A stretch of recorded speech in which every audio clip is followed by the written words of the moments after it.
Welcome back to another round of Bases Picks.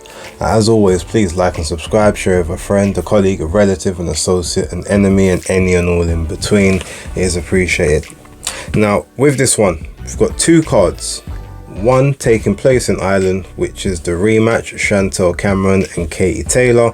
And the other one is David Benavidez versus Demetrius Andrade. Now, I think what I'm going to do, I think I'm only going to talk about two of the fights for the card taking place in Ireland. I know three of the bouts fairly well, but there's only two that I'm really going to kind of focus on. Then I think I'm going to do three on the card taking place over in the States. So I guess without further ado, let's get into the picks and the predictions for Ireland with Cameron versus Taylor too. Okay, so before I kick it off real quick, I do want to say I am interested in seeing Thomas Carty's fight. I do think that would be quite fun, and also the return of Gary Cully, just to see sort of where his mind's at after his KO defeat earlier on in May this year. But I'm going to stick with the women on this one. First fight to sort of look at will be Skye Nicolson versus Lucy Wildheart. Now, anyone who knows me knows that I have been off of the Nicolson train since about her her fourth, to be fair. I liked the promise that was sort of shown initially, but then everything was just very boring, lazy, and one note after that. However, when she fought Tania Alvarez, and even the other girl, the Spanish girl, who basically just used to hop, skip and jump into action every round. Those fights were intriguing from a point of view of Skye got very tired in those fights, especially having to deal with the constant pressure of the opponent, even though she was, outstriking, outlanding them throughout majority of the early rounds. She's used to having a height, reach and mobility advantage over opponents, where there's only sort of smaller, slower, come forward plodders. They might deliver the pressure, but they're slow. So she can turn them quite easily from that southpaw angle, spin off, sort of hit them from blind sides, and then sort of get back to the center of the ring and keep working. Well, Lucy Wildheart is a bit of a different proposition. They both have a very similar height. Lucy Wildheart is actually slightly taller than Skye, and I think she's got a slightly longer reach advantage as well. Also, she's fairly quick. She's got very good foot speed. She's got a good punch selection, and she seems to have some pop on her punches. She's 10-2 with 4 KOs. Skye's 8-0 with no KOs. So you would imagine, just based on that she probably carries a little bit more pop in her punches than Skye does. That being said, Skye has dropped several of her opponents before. She's just never been able to kind of get them out of there. Now, the thing is that the only losses that Lucy Wildheart has had have been at higher weights. She's a natural 126 pounder, but she has been competing as high as 135 before. So she's used to fighting bigger girls than Skye, so I guess by definition, carrying that weight well, she could probably also be the bigger girl. So all of these are now things that Skye has never dealt with, and I think those are going to be major problems for her. I think the best thing that Skye has done at this point in time is actually sort of forget the idea of going to the 2024 Olympics. And thus, because she has done that, she's now in a position where she's focusing fully on the professional game and like the professional code, the way to throw punches as a pro, the way to sort of maybe sit down and hurt opponents. But with this, I feel as if it obviously will play better into Lucy Wildheart's hands, because Lucy will pretty much be there to counter, to trade, and to sort of back Skye up and push her back, possibly even bully her in the ring. So I think Skye's got a lot to come through here, and I would make Lucy a slim underdog, and that's only because she's not the A-side fighter. Ultimately though, what I do think is going to prevail here is Skye's superior boxing brain and tutelage. Like, this is what she's been doing, you know, sort of full-time, non-stop for the last several years. You know, very decorated amateur, and I feel just based on that, she will be able to come through some very, very dark moments, especially at the start of the fight, to then start maybe controlling it in the middle, possibly even to be hanging on a little bit more towards the end. But I do think that she will win this fight. It probably will be a unanimous decision, but it's going to be a very, very horrid time for her in the ring. So that's my opinion. Skye will win UD, but it's not going to be easy in any way, shape or form. Moving on, we've got now you know, Chantelle Cameron versus Katie Taylor. It's a rematch. Now, if you guys remember, in the first video I did predict that Chantelle Cameron would win, and I actually said it'd be split decision, but it ended up being majority. So funny enough, last night I actually went back and rewatched the fight. It's the first time I've watched it since I watched it live back in May from Miami. And the one thing I had noticed is my scorecard was fairly consistent. I can't remember if I had scored it 5 rounds to 5 or if I had scored it I think 6 rounds to 5. So like what was it, 5-4 and 1 even. But either way, I do remember, I think I had it either a draw or I had Chantelle winning when I watched it. There were certain rounds that weren't given to her in the given to Katie in sort of the live broadcast, which I felt she had, but then there were others that were given to her which I thought Chantelle took. So it was definitely a fight where there was ebbs and flows. It wasn't wide at all. I know some people felt it should have been like a 98-92 kind of situation. It wasn't that. It was a very close and competitive fight, and it became apparent in sort of the first half. Katie was trying to box and move and sort of time Chantelle and sort of beckon her in and then, you know, spin off, catch her and spin out. But what I think she didn't realize is, number one, Chantelle, even though she may not have as quick a feet as Katie, they're very quick at getting into position. Like she's always got them in a position to throw, and just the natural power size and bully, and you know, being able to kind of bully Katie, especially along the ropes. A lot of her shots, they were causing more effect, even if Katie might have been slightly landing a couple additionals, especially the jab. The jab was really effective for Chantelle when she was using it. The fight started to actually change more from about round 5 onwards, when Katie started sitting more in the pocket, sort of holding, clinching at times, but basically using her superior hand speed inside and catching Chantelle like in multiple flurries before she's able to land her shots.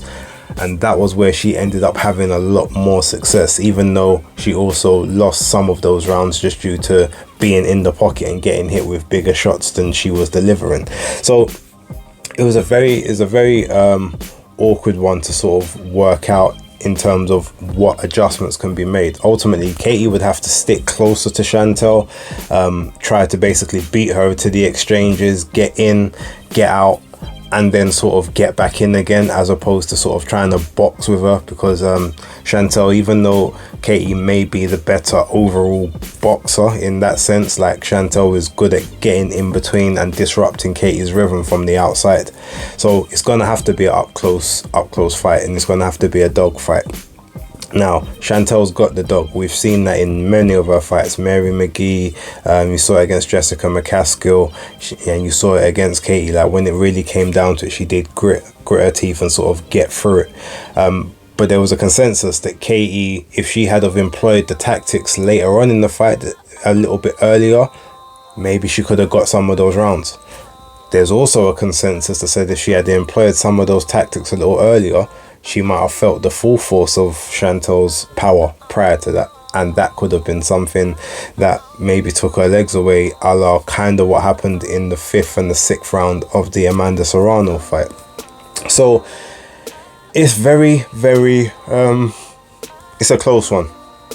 Now, look, I picked Chantelle last time, and I picked her by split decision, and it was a majority. But something is telling me that everyone's got one last hurrah in them, like one special performance that they gotta dig down. The first one, I feel like maybe Katie took her eye off the ball a bit, was focused more on this homecoming than, you know, what was actually in front of her. This time she seems pretty dialed in, and so does Chantelle. Chantelle seems much more confident, but I feel like that confidence is stopping her from having the necessary fear factor to make sure she stays switched on. I feel like she's overconfident in this one, and I feel like with Katie, with something to prove, with her back against the wall and in her hometown, with the crowd cheering her on, like they almost managed to get her close to the finish line last time. With her being dialed in on this one, something's telling me that she is going to take it. So probably against the run of current form and the run of sort of the consensus, I am going to predict another split decision, but this time I do think the split decision is going to go Katie Taylor's way, and she is going to you know, come up as a 2-division undisputed champion, and see what happens from there. But yeah, that's the prediction. It's a bold one. There's enough in her history for me to say it's well inside the reason of possibility. I just think Chantelle might be a bit too confident here, and if things don't go the way that she is expecting, she might not necessarily get into gear to switch it up and dig it out as necessary like she done last time.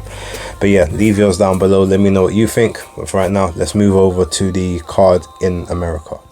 Okay, so we've got another Showtime PBC pay-per-view card. However, as they have pretty much been this year, the majority of them have been stacked, so can't really complain, or I can't anyway. Maybe my American counterparts might have something to say.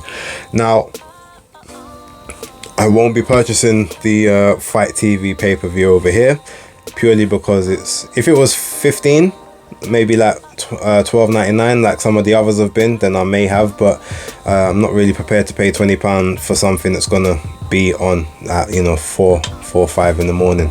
So I probably will find other methods of watching it, but it is an indictment, the fact that no UK broadcaster saw fit to pick it up over here. You would have thought maybe the Zone internationally would have used it as further content for their platform, Skye Sports, TNT Sports, you know, but hey, here's what it is.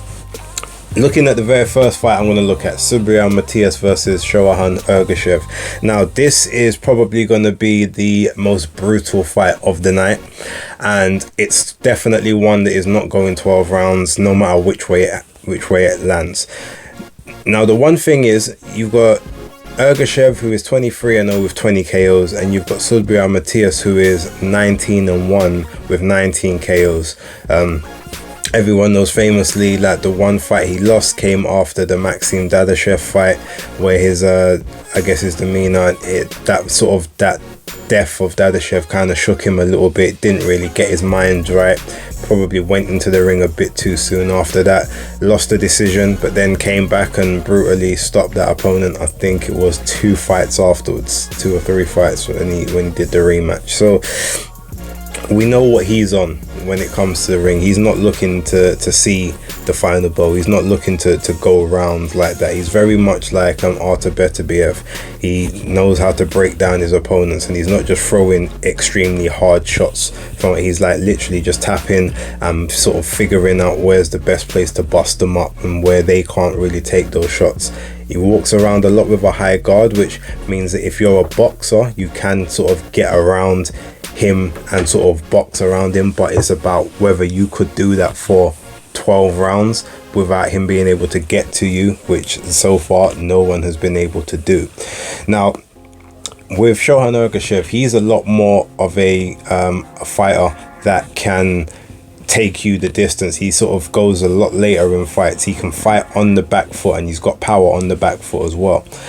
The one thing what I would say he's slightly lacking is that his quality of opposition doesn't lead you to say that he will be able to make that necessary adjustment. He's got a very strong KO percentage, but the best opponent he's probably faced is Mikhail Fox, and ultimately, look, he didn't stop him. Now, no one has stopped Fox in his 4 losses, so that's not a huge indictment, but it just goes to show a lot of his KOs did come against extremely low level opposition, or opposition that just weren't really of the caliber they needed to be. Whereas when you've got Subriel and Matias, you can see that there is substantially higher quality of opponents throughout his resume. Now, this is one of those fights, if it goes past 6 rounds, Ergashev has more of a chance at victory. That's not to say he instantly wins if it goes past 6, but those first 6 rounds are their Subriel Matias's wheelhouse. That's where he really starts to get to work, really starts to bust people up, break their spirit, break their willpower, just accumulation damage, and then it just starts to go downhill from there.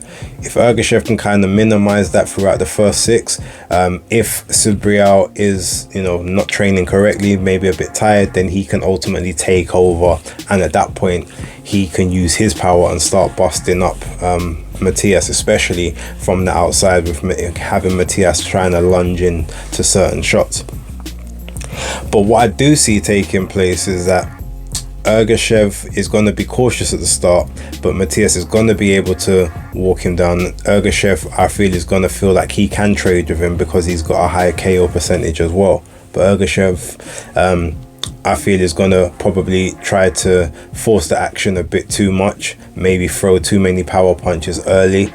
And with Matias, he's just going to have that high guard. He might sit on the ropes, he might just walk him down, but I can see him finding the necessary openings to exploit those areas of concern which Ergashev is going to ultimately become vulnerable to. And I do see between rounds 7 and 8, Subriel Matias basically, having accumulated enough damage that he's able to wear Ergashev out. I see several knockdowns happening in this fight, and I do think that Ergashev does get stopped, possibly quite brutally, in around 7 to 8. So that's my prediction. Let me know what you think. Really quickly, if we move on to Jermall Charlo versus Jose Benavidez Jr. Now, this is a fight that's more intriguing on what does Jermall Charlo have left as opposed to anything else. Realistically, the fight I think is being competed at 163. It's either 163 or 164, but I think it's 163. So with that being said, Jermall hasn't had to suck down to 160, so he hasn't had to put his body through unnecessary stress there. You've got Jose Benavidez Jr., who's a natural welterweight, had one fight at 154 and recently one fight at 160, but he is a much smaller guy. Now, in the first half of this fight, I think he could be extremely active, being the smaller man, the fresher guy, not having to cut virtually any weight as opposed to his opponent, or not as much weight at least. But I do think that Jermall Charlo, just with his natural boxing ability, will eventually manage to get into a rhythm, especially considering that Jose Benavidez Jr. doesn't have anything particularly tricky for him to worry about. He's not a southpaw, he's not really a mover. He's obviously got the one bad leg where he was shot through the kneecap years ago, so he's not going to be like the most mobile person, so he's going to be there and in range for Charlo to sort of pick apart and use his superior boxing skills against.